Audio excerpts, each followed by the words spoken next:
lagi di acara Pakar Podcast KS-PAN Aswini Wajikarana. Oke, sebelumnya kenalin dulu aku adalah Wastri Ninggia. Jadi aku yang bakal jadi host di Pakar pada pagi hari ini.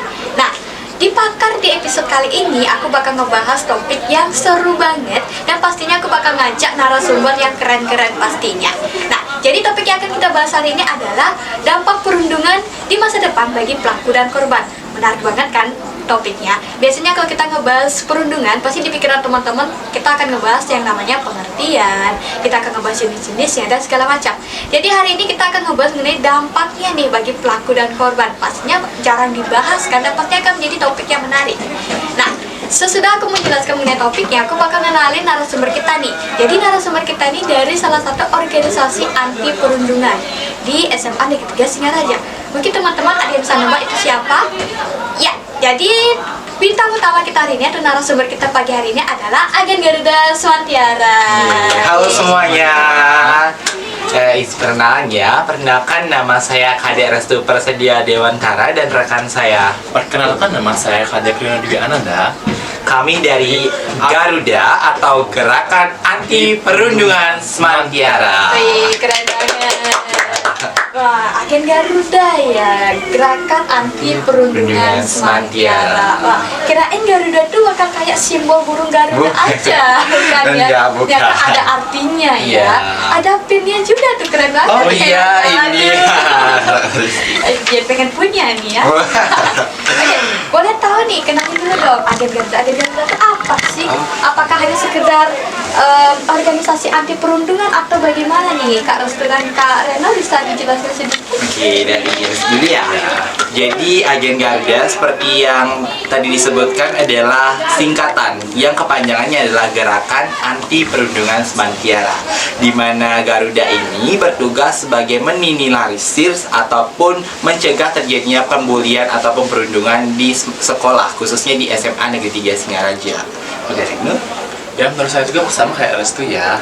Oke, sama. Jadi Agen Garuda itu gerakan yang memang menekan jumlah perundungan yang ada di sekolah Iya, sekolah Swantiara. Oke, keren banget. Nah, berarti ini berkesinambungan ya dengan tema yang bakal kita bicarakan di sini ya. Oke, dampak perundungan nih bagi pelaku dan korban. Kayak unik banget ya rasanya ya. Dampaknya ya. Oke, kita mau basa-basi lagi nih. Apa mau mulai podcast ya? Mulai aja. Mulai ya. Oke, ayo kita bahas dari pertanyaan pertama nih. Ini ada dari teman kita yang nanya, apa yang harus kita lakuin nih kalau misalnya fisik kita tuh dihina? Nah, bagi Kak Reno dan Kak Restu gimana nih pendapatnya? Aku dulu? Ya, ada ya.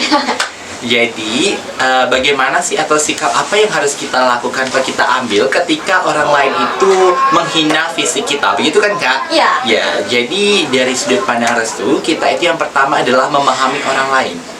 Seperti apakah ada alasan utama atau cari tahu alasan mengapa mereka menghina kita ataupun menghina fisik kita.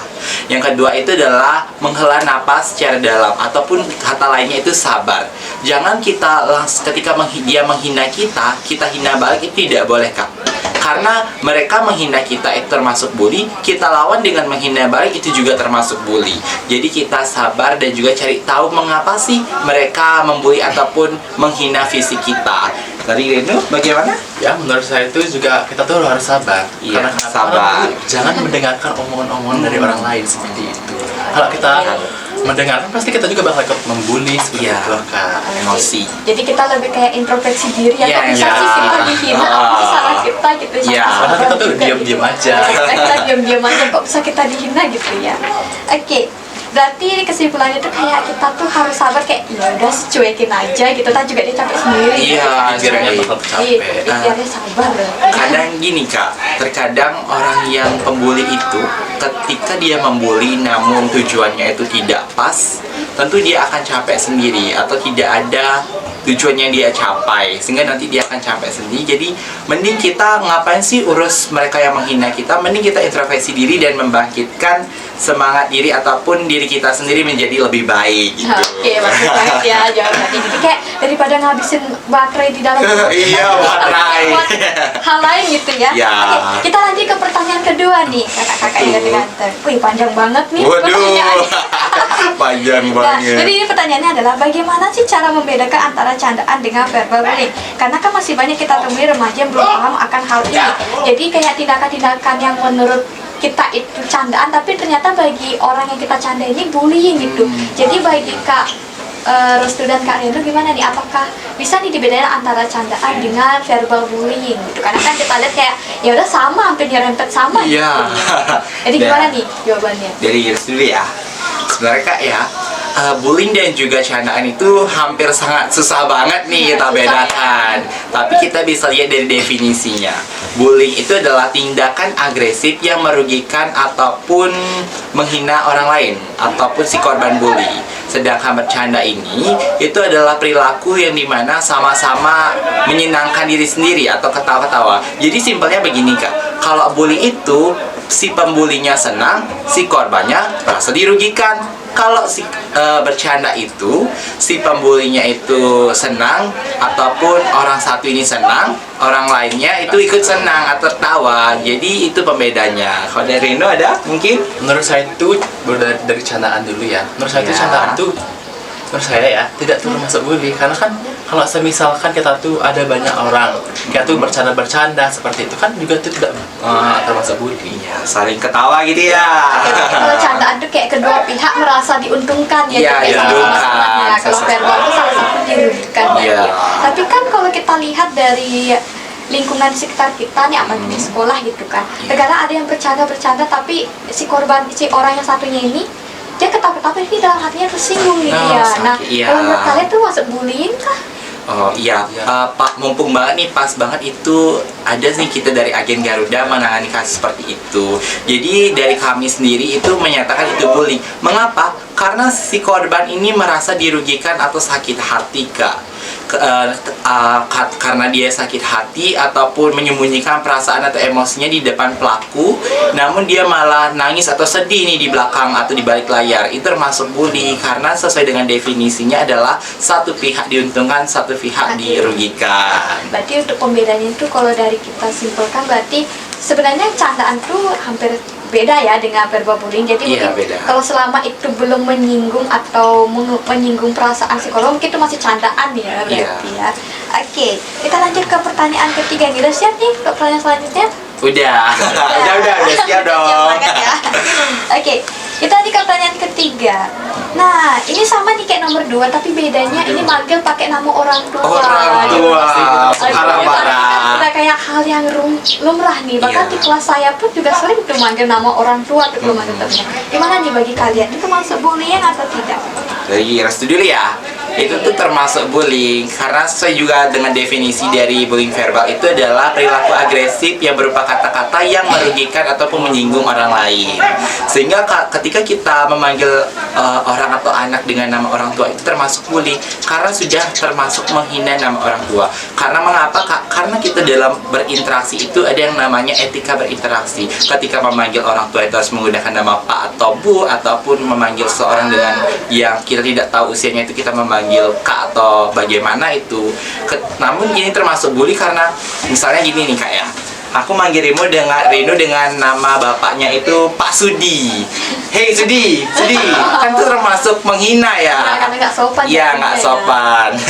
Kalau dari Reno gimana nih Reno? Ya kalau menurut saya itu sama sih ya juga sama Restu kan. Kalau misalnya kita tuh diam di kelas, terus kita tuh dipanggil, tapi nama dipanggil dengan nama orang tua seperti ya Hei Pak Suradi seperti itu kan. Itu kayak hah, saya loh diam, kenapa dia manggil orang tua saya seperti itu. Rasanya nggak enak. Banget Iya. karena kan banyak orang nanti kayak nama orang tua kita tuh tercemar. Cuma dan disalahgunakan takutnya. Ya, apalagi kita kan juga tinggal di Indonesia yang menerapkan tata krama Iya, gitu. tata Jadi kayak krama. nggak etis banget maksudnya manggil nama orang tua gitu ya. Oh, jadi ini termasuk bullying berarti ya kan? Iya, termasuk bully. Kak, kita tuh ada pengalaman juga nih tentang kebetulan nih ada pengalaman sendiri dari bully ini. Bisa diceritakan Reno? Gimana? Boleh banget diceritain Yuk, dong. kita bincang-bincang hangat Iya, ya. iya. Tadi kan saya pengen cerita ya. Nah, waktu saya belajar di kelas, saya tuh belajar. Nah, ada salah satu teman saya itu ngelempar saya pakai kertas. Apakah itu termasuk bully apa tidak? Aduh, kalau wajahku tuh bully. Iya sih, Karena kan bully. kita diam nih, ya, udah deket deh. Oke. Karena kan kita lagi diam-diaman nih, kita gak ada masalah kan sama si orang ini, dia tiba-tiba ngelemparin kita pakai kertas. Berarti kan itu bullying kan, karena kan membuat kita merasa risih nih sama kejadian tersebut gitu kan. Itu kejadiannya setiap hari kah? Atau bagaimana? Tidak, kadang-kadang aja. kadang-kadang. Jadi mungkin bagi mereka kayak bercanda iseng Yes. gitu ya. Ya kan, saya juga kadang-kadang kayak gitu Nah. sih. Kita kayak tiba-tiba ada random Apa sih? dari Kok belakang kayak lempar? apa Kita sih? sudah hafal. Kayak gitu. Tapi kadang-kadang mereka nyautin kayak, oh nggak sengaja gitu, Iya. kena kamu gitu. Mereka kira ya bercanda ya kayak Iya. padahal Sering termasuk orang mau bully. buang sampah, Bawa orang mau buang sampah. sampah, lempar. Emang kita tempat sampah, Wah, ini tempat pakai sampah. sampah. Gitu. Oh, saya kan mantan yang dibuat. Iya. Wah, pantatnya dibuang. Aduh, wah ternyata kita ada pengalaman yang sama berarti. Iya, pengalaman Kali tentang ini. Ada bullying. Nah, Kalau dari saya Res juga sendiri nih. sih, ya seperti pertanyaan tadi, manggil nama bapak. Dulu di SMP pernah. Waduh, Ya. dapet ya. Kalau nama bapak jangan dulu ditanyakan pasti. Boleh ya, tidak Ya, semua jangan. orang pasti merasakan gitu. Iya. Oke, kita lanjut ke pertanyaan keempat nih. Oke. Bagaimana nih pengaruh lingkungan pertemanan terhadap seseorang dalam jadi pelaku bullying nih? Soalnya kan seperti yang kita tahu nih, biasanya pelaku bullying ini kan pasti kalau kita cek latar belakangnya itu kan dari pergaulannya dia dan lingkungannya nih. Gimana nih tanggapan kalian pengaruhnya? Dari Res dulu ya. Boleh deh. Pengaruh pembuli atau orang yang membuli atau pengaruh pertemanan bagi orang yang membuli ya, gitu. Jadi benar sekali seperti yang dikatakan narasumber MC ataupun host itu bahwa salah satu faktor yang mempengaruhi orang itu membuli adalah pertemanan atau lingkungan pertemanan. Mengapa? Karena ketika kita bergaul kepada orang-orang yang maaf tanda kutip menyimpang ataupun nakal atau kenakalan remaja, itu kita bisa terjerumus, sehingga pergaulan atau pertemanan ini sangat berpengaruh bagi sifat dan juga karakteristik anak itu, dimana ketika kita ataupun orang tua memberikan kebebasan kepada anaknya untuk bergaul atau tidak memperhatikan anaknya ketika bergaul dan akhirnya salah pergaulan, bisa saja menyebabkan anak itu terjerumus atau menjadi seorang yang pembuli. Dan juga peran dari pendidikan juga sangat penting nih Kak. Mengapa?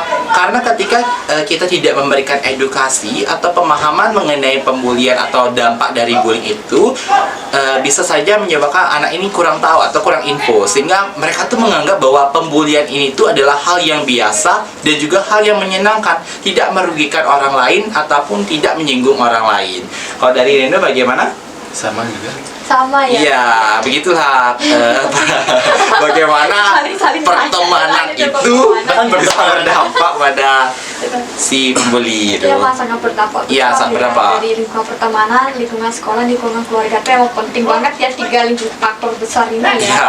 Karena kan emang ya kalau kita lihat ya tuh kadang-kadang pelaku bullying itu kalau kita lihat temenannya tuh agak-agak ya. Agak-agak, Jarang ya. kita lihat nih, jadi circle-nya berprestasi tapi dia bermasalah sendiri nih. Agak Wih. jarang kita temuin ya biasanya. Iya, jarang. Circle-nya bagus, orangnya rusak, berarti oh emang dari settingannya dia sendiri. Jadi aku mau cerita nih. Aku dulu SMP punya teman kayak gitu. Jadi dia ini emang nakal banget gitu ya anaknya. Nah kebetulan aku kan dulu anak OSIS ya di SMP. Jadi aku pernah nanya lah ke anak ini kayak, kenapa sih kamu tuh suka banget ngebully orang gitu, ganggu orang. Bahkan teman aku ini pernah kayak hampir ngelakuin namanya pelecehan seksual waktu itu. Dia kayak temennya lewat, roknya dipegang itu, pernah nggak sih kayak nggak sengaja kita kayak megang rok temen gitu, jadinya kebuka dikit. Nah itu ketangkap sama salah satu teman aku, ditanya, kamu ngapain kayak gitu? Oh orang bercanda kok, dia aja yang baperan gitu, kayak kata-kata andalan pembeli gitu loh. Oh dia aja yang baperan, orang kayak bercanda gitu. Akhirnya karena dia emang kasusnya lumayan gitu, tawuran, bahkan dia pernah bawa rokok ke sekolah gitu. Akhirnya kita cari tahu latar belakangnya dan ternyata agak gimana ya, maaf agak gelap lah keluarganya gitu. Jadi keluarganya ini sebenarnya udah cerai, broken home gitu, tapi masih kok, jadi kayak masih dikasih uang, kayak masih dikunjungin, cuman emang dia tinggalnya sendiri gitu. Ya, jadi setelah kita cek juga dia pertemanannya lumayan nih Kak Reno. Dia kan masih SMP nih, dia temanannya sama yang SMA temenannya dia gitu. Bahkan saya kaget kayak, wah kok yang gini-gini diajakin bergaul sama dia Sama gitu. tua-tua. Iya, yang Iya, lebih tua dari lebih dia tua. gitu loh, kayak anak-anak geng gitu, biasanya SMA kan anak-anak geng geng, gitu. iya. Dan emang di tempat tinggal aku tuh ada kayak warung, itu dijadiin kayak base camp gitu sama mereka. Dan ada anak ini di sana, dia ngerokok kayak, waduh ternyata ini faktornya ya. Jadi kayak sangat terlihat sekali berarti ya. lingkungannya dia seperti apa nih. Tapi untuk kabarnya aku kurang tahu sih dia sekarang. Kabar Biar biara. Kita biar aja ya. Iya, jadi gitu sih Kak. Faktor pertemanan ini sangat berpengaruh bagi karakteristik ataupun sifat si anak itu. Jika pergaulan atau pertemanannya jelek, maka bisa berpengaruh pada orang itu atau jadi sifat jelek itu. Iya. Jadi ada 3 faktor yang menyebabkan seorang jadi bullying: faktor keluarga, sekolah, dan juga masyarakat.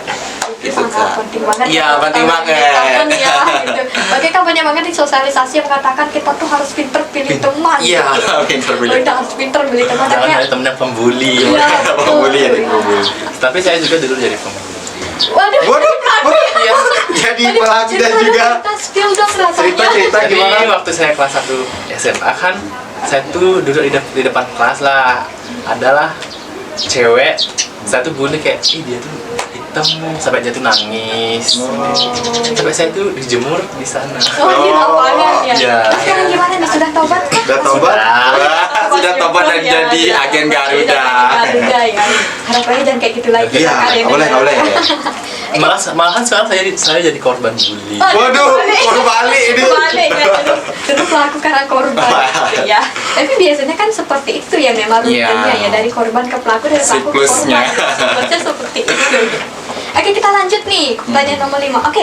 Ini pendek nih ya. Gampang apa nih, tuh? Gampang nih ya. Penasaran nggak? Penasaran. Oke, gimana sih cara untuk mengembalikan kepercayaan diri nih dalam konteks korban ini? Gimana cara untuk mengembalikan kepercayaan diri korban bullying?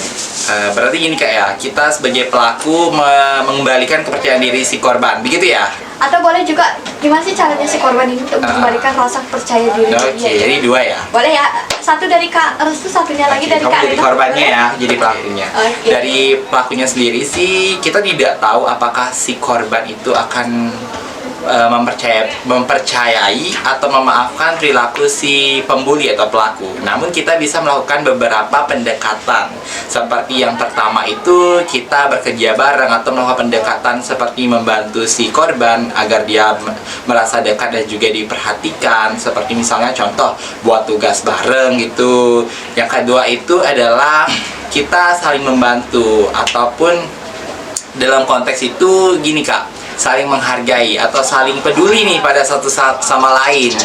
Ketika kita saling peduli itu kan jadinya tumbuh percikan-percikan dari rasa percaya, sehingga si korban ini mungkin akan menjadi lebih percaya ataupun memaafkan si pelaku. Namun itu pada persepsi si korban sendiri, apakah mau mempercayai ataupun memaafkan si pelaku. Jadi gimana nih? Tapi kan terkadang pelaku. Iya, korban. Nah, saya tuh gini korbannya tuh mendingan kita tuh jauhi teman-teman yang membuli kita seperti Di itu. cut off gitu ya. Karena kan kalau misalnya kita ngedeketin dia, bahkan yang korban tuh jadi pembuli gitu Iya, ya. bisa. Bisa Siklus ada itu. timbul balas Iya. dendam gitu. Iya, nggak balas dendam. Mau bully dia kalau kan dia juga pernah bully saya gitu. Oh iya, jadi dia kayak ngegojlok balik ya. Oh dulu kamu bully aku, sekarang aku bully Iya. kamu gitu. Berarti kan kayak kita bikin si korban ini, ya ini kalau pelakunya mau taubat ya kayaknya kalau emang dia merasa bersalah. Tapi bisa juga nggak sih kalau misalnya kita nih temennya nih, kita ajak si korban, itu bisa nggak sih? Ajak korbannya buat kayak ayo dong main sama kita biar dia tuh merasa kalau oh aku masih dianggap, ternyata itu bisa nggak sih Kalau dilakuin? dia mau. Iya, kalau dia mau aja, kan bisa. Ya. Oke, itu tergantung dari korbannya ya, dia Iya, mau atau bisa. tidak. Tapi kan berarti support dari orang sekitar juga diperlukan pasti. Iya, diperlukan. Oke, kita lanjut ke pertanyaan ke-6 nih. Aduh, sebenarnya masih banyak pertanyaan nih sebenarnya ya.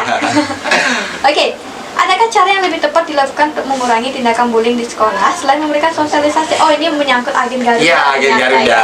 Selain sosialisasi nih, ada nggak sih cara yang lebih tepat untuk mengurangi bullying? Oke, selain sosialisasi, kami dari agen Garuda ataupun yang pertama itu membentuk organisasi seperti ini, agen Ya. Garuda. Tapi Iya. masih banyak sih pembulinya.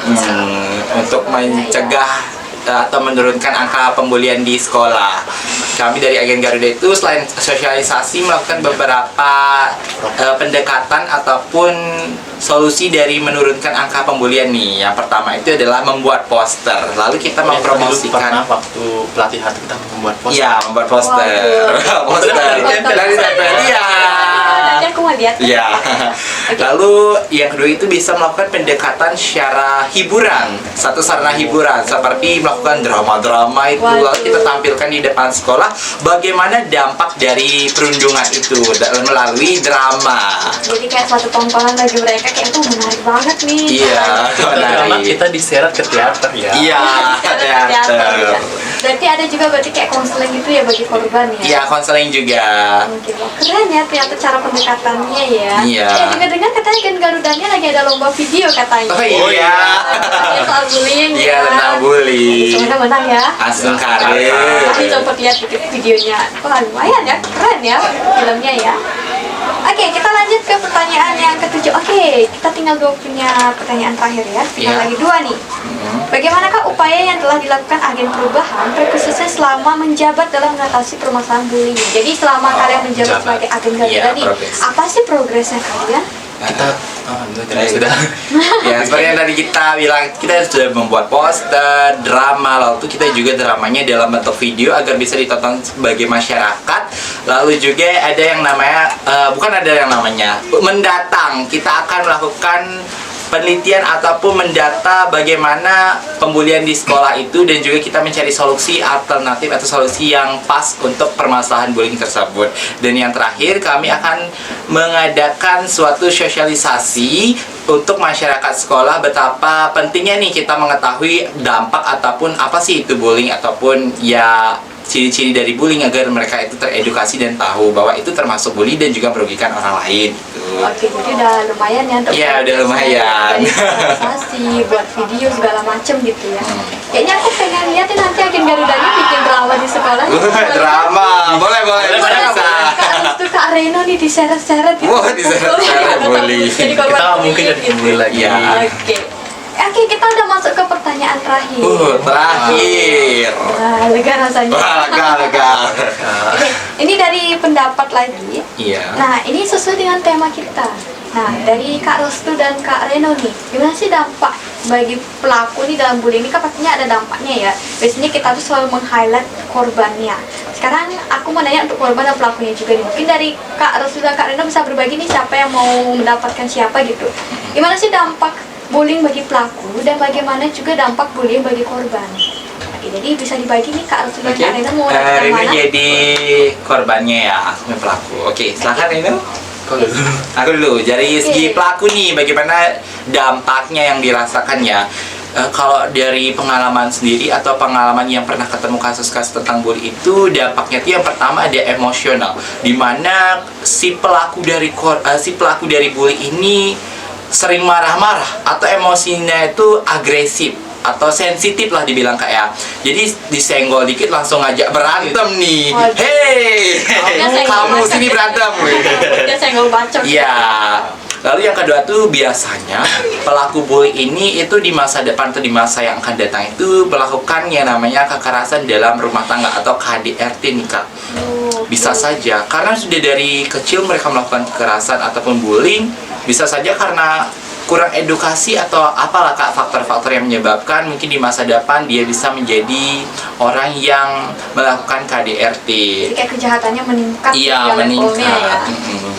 Oke, itu dari pelaku nih. Terus dari korban gimana nih Kak? Ya mungkin menurut saya itu masalah kesehatan mentalnya kan Iya, mental. sama depresi gitu. Kalau mental ya. Kalau korban kita pasti dari sangat jelas melihat Iya, sudah ya. sangat jelas. Setiap hari bisa kita dihubungi. Setiap hari ya gitu ya, dari mental, fisik segala macam. Berarti kalau dari pelaku tuh dia kayak merasa benar gitu Iya, merasakannya ya. merasa hebat, merasa tinggi. Soalnya kita di materi perundungan tuh cara banget ngebahas pelakunya ya. Iya, Kita lebih sering mungkin ngebahas korbannya. ya, korbannya gitu ya. Berarti kalau pelaku tuh dia masa emosinya tuh kurang stabil gitu. Iya, merasa stabil, sensitif dia. Ya, bahkan kan ada beberapa berita yang pelakunya itu dia dulunya pelaku bullying, sekarang malah jadi pelaku pembunuhan. Waduh. Gitu. Waduh, kayak udah next level Next banget. level, iya. Kayaknya setannya geleng-geleng pelakuannya Aduh. gitu ya. Oke, terima kasih untuk Kak Reno dan juga Kak Restu. Iya. Udah meramaikan podcast hari ini ya. Kita ada dari banyak banget sharing-sharing pengalaman ya. Ternyata ada yang jadi pelaku, ada yang jadi korban korban. gitu. Moga jadi pembelajaran untuk kita semua aja berarti ya. Oke, untuk teman-teman semuanya, jadi itulah podcast kita pada pagi hari ini.